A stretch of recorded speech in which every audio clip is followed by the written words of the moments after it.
Hello friends, welcome back to our YouTube channel JS Studento.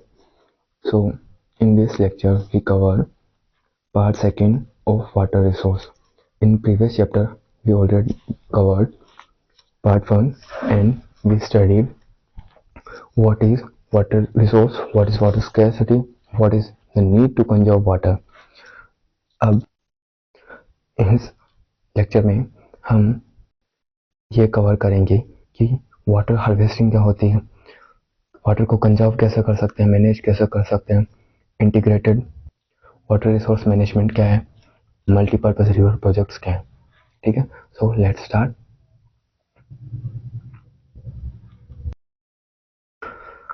देखते हैं multipurpose river projects क्या है. ठीक है, ऐसे प्रोजेक्ट्स जो कि बहुत सारे काम में यूज आ सकते हैं. ठीक है, ऐसे प्रोजेक्ट्स जो रिवर पे बनते हैं और वो बहुत सारे काम में यूज आ सकते हैं. जैसे कि डैम्स को देखते हैं, हम बहुत बार सुनने को मिलता है कि डैम्स क्या है. ठीक है, हाइड्रो इलेक्ट्रिसिटी प्रोड्यूस करते हैं. इसके अलावा भी डैम्स के बहुत सारे यूजेस हैं. और डैम्स होते क्या हैं. ठीक है, so let's start. Dams are the barrier across flowing water that obstruct, directs or retards the flow of one. ठीक है, creating a reservoir, lakes और impoundment. Barrier क्या है. ठीक है, डैम्स क्या है कि बैरियर है, रुकावट है. ठीक है, जैसे कि कोई रिवर फ्लो कर रही है तो उसके बीच में डैम्स क्या करेंगे, रुकावट बन जाएंगे. ठीक है, और वो क्या करेंगे, लेक्स क्रिएट कर देंगे. जैसे कि कोई ये कोई रिवर आ रही है. ठीक है, यहाँ पे हम क्या कर देंगे, डैम बना देंगे. ठीक है, डैम बना दिया तो वो क्या करेगी, यहाँ पे वाटर को रिजर्वायर के रिजर्वायर बना देगी. ठीक है, कोई लेक बन गई या इम्पाउंडमेंट बन गया. ठीक है, कोई रिजर्वायर बन गया. तो ये लेक या डैम्स क्या है कि ये उस वाटर को डायरेक्ट भी तो करते हैं ना. जब मन चाहे इसको खोला तो वाटर निकाल दिया. ठीक है, इसको क्या करते हैं, ऑब्स्ट्रक्ट कर रहे हैं, इस रिवर को रोक रहे हैं. तो ये होता है डैम्स. और डैम्स को हम मैक्सिमम टाइम जैसे डैम्स को इमेजिन करते हैं, जैसे अभी भी देखो ऐसे ये डैम्स है तो हमने इसको क्या देखा, हमने इसे स्ट्रक्चर के तौर पे देखा है. ठीक है, जैसे कि कोई एक स्ट्रक्चर है. ठीक है, एक कंस्ट्रक्टेड स्ट्रक्चर है. ठीक है, नॉट एज ए रिजर्वायर. ये होता है, हमें रिफर करते हैं डैम्स को एज ए रिजर्वायर के लिए. ठीक है, जैसे कि यहाँ पे डैम्स बनाया तो ये क्या रिजर्वायर बनाया है इसने. ठीक है, यहाँ पे पानी इकट्ठा हो रहा है ना, तो ये क्या है कि एक रिजर्वायर के लिए रिफर करते हैं हम डैम्स को, नॉट एज ए स्ट्रक्चर. ठीक है, ये समझ में आया डैम्स क्या होते हैं. ठीक है, मल्टीपर्पज में कैसे यूज हो सकता है इन प्रोजेक्ट्स का, वो हम आगे कवर करेंगे. ठीक है, अब देखते हैं इंटीग्रेटेड वाटर रिसोर्स मैनेजमेंट क्या है. ठीक है, integrated water resource management, integrated approach to water resource. सिर्फ एक सिंगल अप्रोच नहीं होनी चाहिए. ठीक है, वाटर को मैनेज करने के लिए बहुत सारी अप्रोचेस. ठीक है, देखो management at different levels, watershed management, agriculture water management, basin management, national policies and governance. जैसे कि अब हमें वाटर को मैनेज करना है, कंजर्व करना है, तो सिर्फ एक अप्रोच से तो नहीं कर सकते ना. ठीक है, कोई रामबाण इलाज नहीं हो सकता. तो उसके लिए क्या है कि इंटीग्रेटेड अप्रोचेस होती है. जैसे कि ये रिवर का कैचमेंट एरिया. ठीक है, ये मान लो कोई बड़ी रिवर है. ठीक है, अब ये इसका कैचमेंट एरिया है, मतलब जो छोटी छोटी रिवर्स की स्ट्रीम्स है ना इसकी, वो है. ठीक है, तो ऐसे मान लो इसको सिर्फ यहाँ से सफाई कर ली. ठीक है, तो उससे तो काम नहीं बनने वाला. क्यों, क्योंकि मान लो पीछे से अगर कचरा आ रहा है. ठीक है, तो उससे क्या है कि वो ऐसे ही खराब होनी है. तो सिर्फ एक पॉलिसी या एक चीज से इसको हम ठीक नहीं कर सकते. तो इसके लिए हमें इंटीग्रेटेड अप्रोच चाहिए. जैसे कि वाटरशेड मैनेजमेंट. ठीक है, agriculture water management, basin management, national policies और गवर्नेंस. नेशनल पॉलिसीज बेस्ट होनी चाहिए. ठीक है, और उन पे गवर्नेंस भी और अच्छी होनी चाहिए. ठीक है, जैसे कि कोई ब्यूरोक्रेट से वो अच्छे से वर्क करे तो इसको हम मैनेज कर सकते हैं. और क्या, एग्रीकल्चर वाटर को मैनेज कर सकते हैं. ठीक है, ये जो वाटरशेड एरिया है, कैचमेंट एरिया रिवर का, बेसिन है, इसको पूरा क्या कर सकते हैं, अच्छे से मैनेज कर सकते हैं. तो इसे ही हम क्या कहते हैं, इंटीग्रेटेड अप्रोच कहते हैं. ठीक है, इंटीग्रेटेड वाटर रिसोर्स मैनेजमेंट कहते हैं. ठीक है, ये क्या है, एक सिंगल अप्रोच नहीं है. ठीक है, एक wide ranges of approaches to manage water. ठीक है, तो जैसे हमने देखा कि वाटरशेड मैनेजमेंट हो गया, एग्रीकल्चर वाटर मैनेजमेंट हो गया, बेसिन मैनेजमेंट हो गया, नेशनल पॉलिसीज हो गई, गवर्नेंस हो गई, और भी बहुत सारे ठीक है वेज हैं जिनके थ्रू हम वाटर को मैनेज कर सकते हैं. ठीक है, ये हो गया इंटीग्रेटेड वाटर रिसोर्स मैनेजमेंट। सो हमें लगता है मैक्सिमम टाइम कि ये जो डैम्स हैं ये अभी मॉडर्न टाइम में इनका कंस्ट्रक्शन स्टार्ट हुआ है या ये मॉडर्न टेक्नोलॉजीज की वजह से हुआ है, बट ऐसा नहीं है। कहना कि हमें ये स्ट्रक्चर्स हमारे एंशियंट इंडिया से मिलते हैं, हमें हमारे पास्ट में देखने को मिलते हैं बहुत 2000 साल पहले से, ठीक है। Hydraulic structures in ancient India, ये कुछ स्ट्रक्चर्स हैं, ठीक है, कुछ एग्जांपल्स हैं, एविडेंसेस हैं जो कि हमें देखने को मिलते हैं। फर्स्ट देखते हैं, फर्स्ट सेंचुरी बीसी, ठीक है, श्रृंगावरपुरा जो कि इलाहाबाद के पास है, वहां पे हमें सोफिस्टिकेटेड वाटर हार्वेस्टिंग सिस्टम देखने को मिलता है। सोफिस्टिकेटेड मीन्स होता है एडवांस, ठीक है, एडवांस, ठीक है, एडवांस वाटर हार्वेस्टिंग सिस्टम देखने को मिलता है। वाटर हार्वेस्ट मतलब वाटर को कंजर्व करने का तरीका देखने को मिलता है, ठीक है, ठीक है। और देखते हैं एविडेंसेस ऑफ सोफिस्टिकेटेड इरिगेशन, ठीक है, खेतों में सिंचाई करने का, पानी देने के भी बहुत सारे वर्क्स फाउंड होते हैं जहाँ पे कलिंगा जो कि उड़ीसा में प्रेजेंट है, कोल्हापुरा जो कि महाराष्ट्र में, और भी बहुत सारी जगह पे देखने को मिलते हैं, ठीक है। और एग्जांपल्स हैं 11th सेंचुरी में जो भोपाल लेक है वो one of the largest artificial lake of its time, ठीक है। आर्टिफिशियल लेक्स क्या होती है जो कि मैन मेड होती है, जो कि हमारे द्वारा बन जाती है, इंसानों के द्वारा बनाई जाती है। एक होती है नेचुरल लेक्स जो कि ऑलरेडी बनी होती है, ठीक है, किसी क्रिएटर के द्वारा, ठीक है, और बहुत सारे रीजंस होते हैं, मेटेओर आके हिट किया तो उसकी वजह से बनता है, ठीक है, या फिर प्लेट टेक्टोनिक्स की वजह से जो वहाँ पे सबमर्ज होता है या ब्लॉक या होस्ट होता है, खड्डा हो जाता है, तो उसकी वजह से देखने को मिलती है, वो होती है नेचुरल। तो ये जो 11th सेंचुरी में जो भोपाल लेक थी वो क्या है, one of the largest artificial lake है, ठीक है, उस टाइम की। 14th सेंचुरी में, ठीक है, 14th सेंचुरी में जो टैंक है हौज खास में दिल्ली में वो बनाया गया था अलाउद्दीन खिलजी के द्वारा to supply water to Siri fort, ठीक है। तो ये कुछ एविडेंसेस हैं, कुछ एग्जांपल्स हैं जो कि हमें देखने को मिलते हैं हमारे एंशियंट इंडिया से, ठीक है, हमारी हिस्ट्री से, हाइड्रोलिक स्ट्रक्चर के, ठीक है। देखते हैं कैसे बनाते थे, ठीक है। ये जैसे मेन स्ट्रीम है, गंगा है, ठीक है, ये गंगा है, रिवर है, ठीक है, ये मेन स्ट्रीम है, ठीक है। यहाँ से क्या करते थे वो लोग कि यहाँ पे एक छोटी स्ट्रीम बना ली, ठीक है, वहां से क्या करते थे, यहाँ पे एक बना लिया, ठीक है, एक चैम्बर बना लिया, उसके बाद यहाँ पे एक टैंक बना लिया, उसके ये जब फिल होता तो उसके बाद यहाँ पे एक टैंक बना लिया, ठीक है, उसके बाद एक ये जो टैंक बना लिया, वहां से एक जो कम्युनिटी सेंटर होता है तो वहाँ पे क्या करते थे, ये वाटर से वहां से वाटर लेते थे, ठीक है, डोमेस्टिकेटेड यूज के लिए, ठीक है। तो ऐसे ये कुछ एविडेंसेस है, ये कुछ एग्जांपल्स है कि किस तरह से वो हाइड्रोलिक स्ट्रक्चर्स बनाते थे या अपने आप को पानी की पूर्ति करते थे अपने आप को, ठीक है। ये है डैम्स, ठीक है, ये है डैम, ठीक है। अब हमने ये देख लिया कि डैम्स है क्या, ठीक है।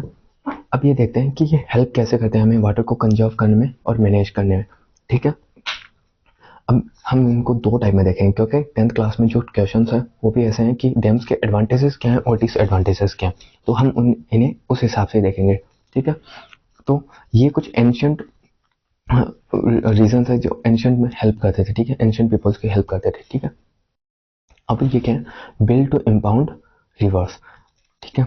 हमने ये देखा कि ये जो डैम्स है वो एक स्ट्रक्चर नहीं है, एक रिजर्वायर के लिए हम डैम्स को रिफर करते हैं। तो इम्पाउंड जैसे कि ये डैम बना लिया, ठीक है, तो ठीक है, और एक हो गया कि rain water that use later, तो कोई रेन वाटर आया, ठीक है, बरसात हुई, बरसात से पानी आया तो वो वहां पे क्या होगा, रिजर्व हो जाएगा, ठीक है, तो वो लेटर यूज कर सकते हैं।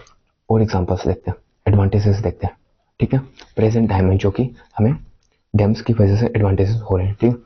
इलेक्ट्रिसिटी, हाइड्रो इलेक्ट्रिसिटी, एक मिनट, इलेक्ट्रिसिटी जनरेशन में हेल्प करते हैं, ठीक है। Hydro electricity power contribution approx 22% of total electricity produce, हम पहले भी देख चुके हैं। तो ये क्या है कि इलेक्ट्रिसिटी प्रोड्यूस जितनी होती है उसके 22% हमें डैम से मिलती है, ठीक है, हाइड्रो इलेक्ट्रिसिटी पावर, ठीक है, जनरेट करता है। सेकेंड रीजन हो गया water supply for domesticated industrial use and irrigation. Water supply होता है, डोमेस्टिक यूज के लिए कर सकते हैं, इंडस्ट्रियल यूज भी करते हैं, ठीक है, और इरिगेशन के लिए भी करते हैं। थर्ड रीजन हो गया फ्लड कंट्रोल, ठीक है। अब जैसे कि दिख रहा है कि बहुत सारी रेनफॉल हुई है, तो उसकी वजह से रिवर्स ओवरफ्लो होगी, तो डैम्स को क्या करेंगे, एक बार के लिए बंद कर देंगे ताकि वहाँ पे आगे वो पानी बहे ना, और बहे तो अगर प्रॉब्लम्स ना हो, ठीक है। उसके बाद यहाँ पे रिजर्व करके उसको, उसके बाद धीरे धीरे उसको छोड़ देंगे, तो वो फ्लड भी कंट्रोल होगी उससे, ठीक है। ये क्या करेगी, तो अब यहाँ पे जैसे कि ये रिवर है, ठीक है, उस पर बना दिया डैम हमने, तो ये क्या करेगा, जो लोकल्स हैं यहाँ के, उनको क्या करेगा, वाटर की सप्लाई होगी, वाटर की सप्लाई होगी तो इंक्रीज फूड प्रोडक्शन, ठीक है, प्रोडक्शन कैपेसिटी क्या होगी फूड की, वो इंक्रीज होगी। और देखते हैं बेनिफिट एडवांटेज, ठीक है। इनलेट नेविगेशन, इनलेट नेविगेशन क्या है, अब यहाँ से मान लो ये रिवर्स है बहुत, ठीक है, इसकी लेंथ बहुत ज़्यादा है, तो यहाँ से अगर किसी को ट्रांसपोर्टेशन में भी हेल्प कर रही है। इनलैंड नेविगेशन क्या होता है कि वाटर के थ्रू ट्रांसपोर्टेशन करते हैं, उसे कहते हैं इनलैंड नेविगेशन, ठीक है।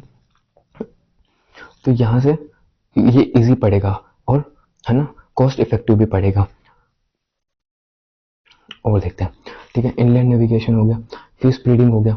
अब यहाँ पे अगर रिजर्वायर बन रहा है तो वहाँ पे पानी इकट्ठा होगा, पानी इकट्ठा होगा तो पानी में फिश भी आएगी, तो फिश जो होगी तो ये क्या होगा कि फिश ब्रीडिंग ग्राउंड भी बन जाएगा, ठीक है। तो ये एक और एडवांटेज हो गया, ठीक है। लोकल्स को क्या होगी, जॉब क्रिएशन होगी। अब ये मान लो यहाँ फिश को, ठीक है, ब्रीड करके फिश पकड़ के उस फिश को सेल करते हैं, तो उससे उनका जॉब क्रिएशन हो गया, उनको काम मिल गया, ठीक है, रोजगार मिल गया। अट्रैक्शन ऑफ टूरिस्ट, बहुत सारे टूरिस्ट भी देखने आएंगे, ठीक है, अट्रैक्शन ऑफ टूरिस्ट, ठीक है। Assurance of water supply for locals, locals को वाटर सप्लाई मिलेगा, जैसे हमने देख चुके हैं। ये कुछ एडवांटेजेस हैं।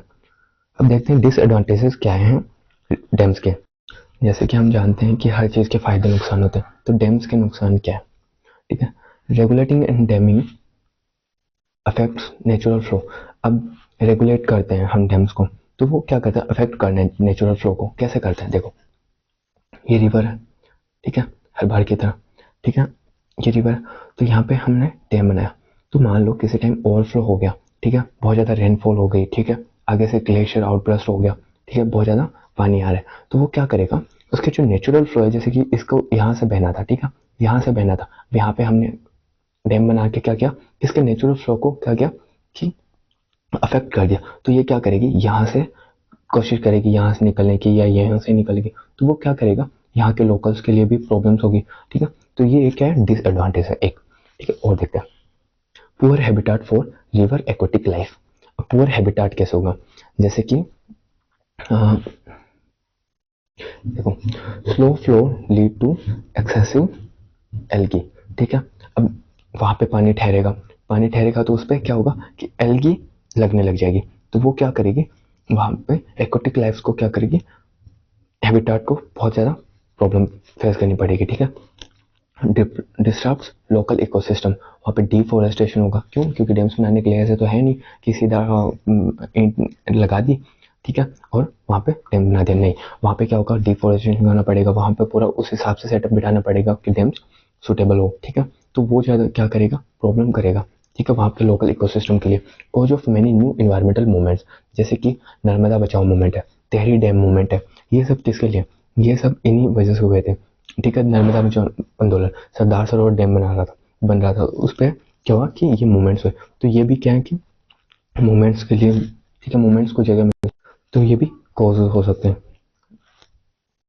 और कॉज देखते हैं, डिसएडवांटेज देखते हैं। Reservoir often emit high percentage of green house gases. अब बनाएंगे डैम्स को, तो वो क्या करेगी, बनाने में प्रोसेस में भी क्या है, बहुत सारा ग्रीन हाउस गैसेस, जैसे कि मीथेन प्रोडक्शन का वो बहुत ज़्यादा हाई होगा, ठीक है, और भी बहुत सारी ग्रीन हाउस गैसेस होंगी, वो एमिट होगी, उस टाइम निकलेगी, तो वो भी प्रॉब्लमेटिक है, ठीक है। 6 देखते हैं, डिस्प्लेसमेंट ऑफ पीपल। अब वहाँ पे पीपल्स को तो नहीं छोड़ सकते ना, दूर दूर जाके बसाना पड़ेगा, तो वो भी बहुत ज़्यादा प्रॉब्लम हो जाएगी। 7 देखते हैं, कंस्ट्रक्शन कॉस्ट क्या होगी, बहुत हाई होगी। अब बनाएंगे डैम्स को तो वो इजी नहीं होने वाला, ठीक है, कॉस्ट इफेक्टिव नहीं होने वाला, वो बहुत महंगा पड़ने वाला, उसके बनाने के बाद ठीक है, मेंटेनेंस में प्रॉब्लम, ठीक है, एक्सपर्ट चाहिए होंगे उसको आगे, ठीक है, ध्यान रखने के लिए, संभालने के लिए। उसके बाद कंस्ट्रक्शन कॉस्ट आएगी, ठीक है, और allotting land to those who are displaced during the construction of dam. Dam बनाने के लिए जो लोगों को दूर करेंगे, दूर भिजवाएंगे, तो उनको भी हमें लैंड अलॉट करनी पड़ेगी, तो उनमें भी पैसा खर्च होगा, तो वो ये ज़्यादा क्या होगा, बहुत ज़्यादा कॉस्ट इफेक्टिव नहीं होगा, ठीक है, बहुत ज़्यादा कॉस्ट बहुत हाई होगी, ठीक है। और other important facilities to displaced people, और भी इम्पोर्टेंट फैसिलिटीज देनी पड़ेगी उनको, डिस्प्लेस्ड पीपल्स को। तो ये डिसएडवांटेज और एडवांटेज है, ठीक है। ये एडवांटेज डिसएडवांटेज है, तो देख लेना, क्योंकि डायरेक्ट 3 मार्क का क्वेश्चन है कि compare the advantage and disadvantage of multipurpose river projects. अब और देखते हैं, एक है सतलुज ब्यास रिवर बेसिन, ठीक है, और भाखड़ा नागल प्रोजेक्ट और हीराकुंड प्रोजेक्ट महानदी बेसिन है। ये जो सतलुज ब्यास रिवर बेसिन है वो हाइडल पावर प्रोडक्शन में हेल्प करता है, ठीक है, और जो भाखड़ा नागल प्रोजेक्ट है वो इरिगेशन, ठीक है, इंदिरा गांधी कैनाल वो वहां से ही निकलती है, ठीक है, पंजाब को पानी मिलते हैं भाखड़ा नागल प्रोजेक्ट से बहुत ज़्यादा, ठीक है।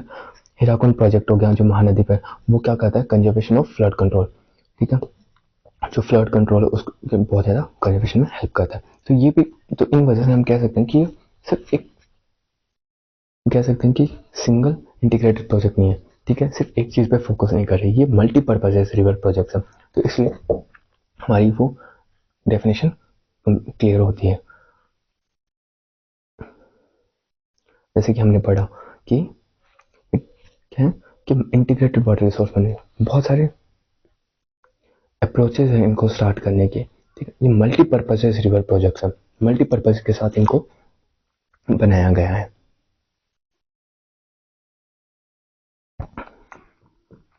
अब ये डेफिनेशन ये हमारा क्लियर होता है। नेक्स्ट हेडिंग है रेन वाटर हार्वेस्टिंग क्या है। अब जैसे डैम्स को हमने देखा, तो इनके एडवांटेजेस हैं और डिसएडवांटेज है, फायदे नुकसान दोनों हैं, तो हमें कुछ ऐसा मेथड निकालना पड़ेगा जो वाटर को कंजर्व करे, मैनेज करे, और वो वायबल हो बहुत सोशियो इकोनॉमिकली और इन्वायरमेंटली। डैम्स में इन्वायरमेंट को भी प्रॉब्लम्स है, ठीक है, और इकोनॉमिकली वो कॉस्ट इफेक्टिव नहीं है, और सोशल भी बहुत सारे उनसे प्रॉब्लम है, तो हमें कुछ ऐसा अल्टरनेटिव निकालना पड़ेगा जो कि तीनों को ध्यान में रखता हो, दोनों को, ठीक है। तो ये क्या है, water harvesting, rain water harvesting, ये क्या है, ठीक है, ये डिफरेंट डिफरेंट पार्ट्स में डिफरेंट डिफरेंट वेज से प्रैक्टिस किया जाता है, अलग अलग रीजन्स में अलग अलग तरीके से प्रैक्टिस किया जाता है। देखो, जैसे हिमालय हिल्स और माउंटेन रीजन में क्या होता है, डाइवर्जिंग चैनल्स बनाई दी जाती है, ठीक है, उन्हें कहते हैं गुल्स कहते हैं और कुल्स कहते हैं, ठीक है। वेस्टर्न हिमालय में ज्यादा होता है फॉर एग्रीकल्चर, ठीक है, एग्रीकल्चर के लिए, ठीक। देखो जैसे कि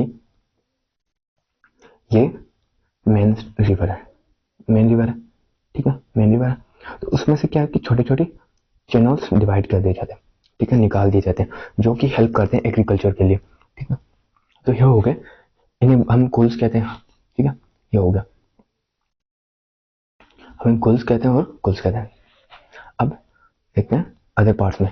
अब एक होता है roof top harvesting, roof top harvesting जो कि राजस्थान में प्रैक्टिस किया जाता है टू स्टोर ड्रिंकिंग वाटर, ठीक है, क्योंकि राजस्थान में वैसे भी हमने लास्ट लेक्चर में देखा कि रेनफॉल प्रेसिपिटेशन बहुत लो है, तो उस वजह से हमें कुछ और अल्टरनेटिव्स निकालने पड़ेंगे जिससे हम स्टोर कर सकते हैं ड्रिंकिंग वाटर को। तो देखते हैं रूफ टॉप क्या है। ये देखो, जैसे कि यहाँ पे रेनफॉल हुई, रेनफॉल हुई, ठीक है, रेनफॉल हुई, तो रेनफॉल होने के बाद ये जो पानी है ये यहाँ से इस पाइप के थ्रू क्या करेगा, यहाँ पे आके इस टैंक में अंदर चला जाएगा, तो ये क्या होगा कि स्टोर हो जाएगा एक जगह। अब यहाँ से बह के अगर ये सब नहीं होता सिस्टम, तो यहाँ से ये निकल जाता और ये वेस्ट हो जाता पूरा। तो इन सबसे ये बहुत बेस्ट अल्टरनेटिव है जो कि राजस्थान में बहुत सारे पार्ट्स में बहुत सारी जगह पे प्रैक्टिस किया जाता है राजस्थान के, ठीक है, और यहाँ पे चला जाएगा, ठीक है, यहाँ से जो है इस पाइप के थ्रू यहाँ पे चला जाएगा और ये टैंक में फिल हो जाएगा, और उसके बाद ये जो टैंक रिचार्ज हो जाएगा तो उसके बाद ये ग्राउंड वाटर में चला जाएगा। जो तो उससे बहुत सारे पॉजिटिव हैं, ठीक है। ये बहुत इफेक्टिव है। ये होता है rain water harvesting, roof top rain water harvesting, ठीक है। जैसे कि नाम से पता लग रहा है कि ठीक है, रूफ टॉप छत पे रेन वाटर को क्या करते हैं, हार्वेस्ट कर रहे हैं, सेव कर रहे हैं, ठीक है। अब हो गया इनंडेशन चैनल्स क्या है। अब देखते हैं इनंडेशन चैनल क्या है। In the flood plain of Bengal, जो बंगाल में हमें वैसे भी जानते हैं कि बहुत सारी मेजर रिवर्स वहां पे जाके मिलती है, तो वो एक फ्लड प्लेन रीजन बन जाता है। तो वहां पे क्या होता है कि ये एक इनंडेशन चैनल्स बनाए जाते हैं, ठीक है, टू इरिगेट देयर फील्ड्स, अपने फील्ड्स को इरिगेट करने के लिए। जैसे कि देखो ये होता है इनंडेशन चैनल्स।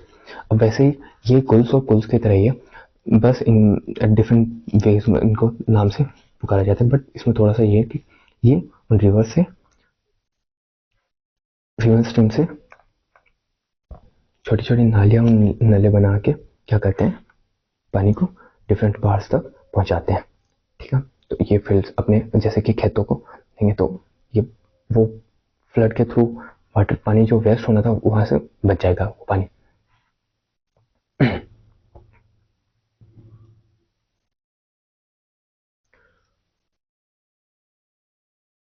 खाद्य नील जैसलमेर, ये क्या होता है कि arid and semi arid regions, ठीक है, यहाँ पे agriculture fields converted into rainfed storage structures.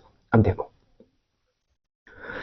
जैसे कि ये एक लैंड है, तो वहां पे एग्रीकल्चर तो प्रैक्टिस नहीं कर सकते, क्यों, क्योंकि वहां का जो एनवायरनमेंट है वो सुटेबल नहीं है एग्रीकल्चर को सपोर्ट कर सके, ठीक है। इकोसिस्टम ऐसे नहीं है जो कि एग्रीकल्चर को सपोर्ट कर सके, तो वो क्या करते हैं अपने जो लैंड्स होते हैं उनको क्या करते हैं, कन्वर्टेड करते हैं खादिन में, ठीक है, रेन सेड स्ट्रक्चर्स में, जो कि क्या हेल्प करते हैं कि पानी तो सेफ हो उनके पास। तो वो इसे कहते हैं, इसी सिस्टम को कहते हैं खादिन सिस्टम। अब सेकंड होता है कि जोहड़, बहुत सारे पार्ट्स में राजस्थान के होता है जोहड़ सिस्टम होता है, ठीक है। वहाँ पे क्या होता है कि बड़ा सारा लैंड होता है, जैसे कि बड़ा लैंड है तो वहाँ पे इसको कन्वर्ट किया कर दिया जाएगा इस जोहड़ में, एक जोहड़ बना दिया जाएगा, जैसे कि एक स्ट्रक्चर बना दिया जाएगा, ठीक है। तो वहाँ पे क्या होगा कि जैसे कि यहाँ पे बरसात हुई, तो बरसात होने के बाद जितना भी आसपास का पानी है वो आके इस स्ट्रक्चर में क्या करेगा, रिजर्व हो जाएगा, ठीक है, स्टोर हो जाएगा। तो वो क्या करेंगे, जब सूखा पड़ेगा, जब उनको नीड होगी तो वो क्या करेंगे, लेडीज आएंगे मटके में पानी डाले, यहाँ से भरा और वो अपने घर ले जाएगी, जो कि वो पीने में भी इस्तेमाल कर सकती है और अदर पर्पज जैसे खाना बनाना हो गया, नहाने में और सब में कामों में भी यूज कर सकते हैं। तो इसे कहते हैं जोहड़, ठीक है, ये हो गया जोहड़, और उसे कहते हैं खादिन सिस्टम। तो दोनों क्लियर हो गए, ठीक है। और अंडरग्राउंड टैंक्स और टंकास, जैसे कि बीकानेर, बाड़मेर और फालेडी, ये ऐसे गांव है राजस्थान के जहाँ पे टंकास, ठीक है, और टैंक्स क्या है कि बहुत ज़्यादा प्रैक्टिस किया जाता है। अब होते क्या है ये देखते हैं। जैसे कि हमने ये देखा रेन वाटर हार्वेस्टिंग वाला, इसमें रूफटॉप वाला, तो इसमें ये है कि ये ऐसे टैंक हो गया, ठीक है। तो ये क्या करते हैं, घर के आंगन में एक थोड़ा सा खड्डा सा होता है, उसमें टंका बना लेते हैं, ठीक है। वहां पे क्या होता है कि ये रेन वाटर को, ठीक है, स्टोर करते हैं, जो कि हेल्प करता है, बाद में यूज आ जाता है, ठीक है, बाद में कर लेते हैं उसकी उससे, ठीक है। तो यहाँ पे ये स्टोर करते हैं ड्रिंकिंग वाटर को। तो अदर देखते हैं, ठीक है। तो ये सारे क्या है कि मेथड्स है रेन वाटर को क्या करने के, हार्वेस्ट करने के, कंजर्व करने के, सेव करने के। अब जो रेन वेस्टर्न राजस्थान है वहाँ पे रूफटॉप रेन वाटर हार्वेस्टिंग क्या दिख रहा है कि डिक्लाइन हो रहा है। उसके पीछे का रीजन ये है कि जो इंदिरा गांधी कैनाल है वो वहाँ पे अवेलेबल है, तो उसकी वजह से उन्हें पानी तो मिल जाता है, तो उसकी वजह से उन्होंने क्या किया कि जो रूफटॉप रेन वाटर हार्वेस्टिंग है उसे करना बंद कर दिया। तो इस वजह से ये जो ट्रेडिशनल हमारी प्रैक्टिस है वो क्या कर रही है, धीरे धीरे गायब हो रही है और डिक्लाइन हो रही है। अब देखते हैं और कौन से रीजन है जहाँ पे ये सब प्रैक्टिस किया जाता है। एक है गेदाथूर रीजन, ठीक है, विलेज है ये जो कि कर्नाटका में है। वहाँ पे installed rain water system, rain water harvesting system to meet their water needs, ठीक है। वहाँ पे हर घर पे मैक्सिमम घर पे क्या है कि ये रूफटॉप रेन वाटर हार्वेस्टिंग या रेन हार्वेस्टिंग सिस्टम क्या इंट्रोड्यूस इंस्टॉल किए गए हैं, जो कि उनकी डेली नीड्स को क्या करते हैं, मीट करते हैं। Annual precipitation 1000 millimeter and 80% of collection efficiency. Every house can collect use about 50,000 liters annually. वहां पे एनुअल प्रिसिपिटेशन है जो कि 1000 मिलीमीटर और वो 80% कलेक्ट करते हैं एफिशिएंटली, ठीक है, वाटर को. Every house can collect and use about 50,000 litres annually. 50,000 litre water क्या करते हैं, वो सेव करते हैं, कलेक्ट करते हैं. तो वो बहुत अच्छी चीज़ है और बहुत अच्छी पहल है.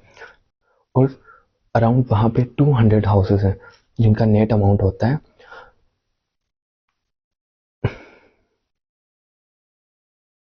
पर lakh litre.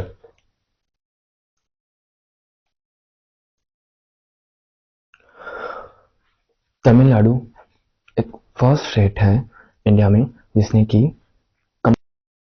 Made rain water harvesting compulsory to all houses across state.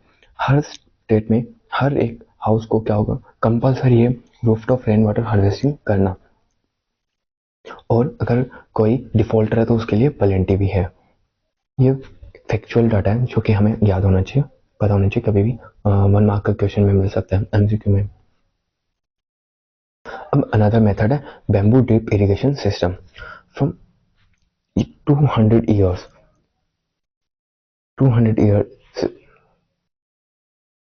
system of tapping streams and sipping water by using bamboo pipes. अब जो बैम्बू है उसके थ्रू ये क्या है, मेथड है. जैसे कि ये है बैम्बू ड्रिप इरिगेशन सिस्टम. जैसे कि एक मेन चैनल है, यहाँ से पानी आएगा, वो ये वाटर डाइवर्जन, ठीक है, डिवाइस है.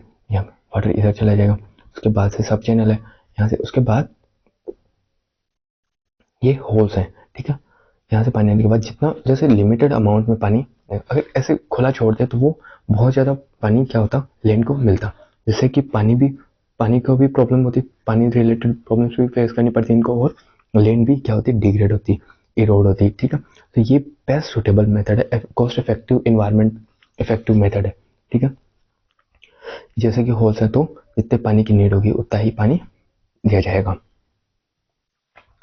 So in this lecture we covered all questions.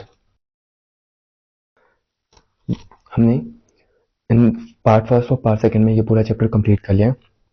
और आप एक बार फिर से स्लाइड्स को देख लेना, आपकी बहुत हेल्प होगी बोर्ड्स में, क्योंकि हर एक क्वेश्चंस को इफेक्टिवली कवर किया गया है जो कि आपको स्लाइड्स में मिल जाएंगे. आप अच्छे से देखना, एक बार एग्जाम से पहले स्लाइड को पढ़ लेना. Thank you so much for watching. Next lecture में मिलते हैं. Please like, subscribe and share my YouTube channel. Thank you so much.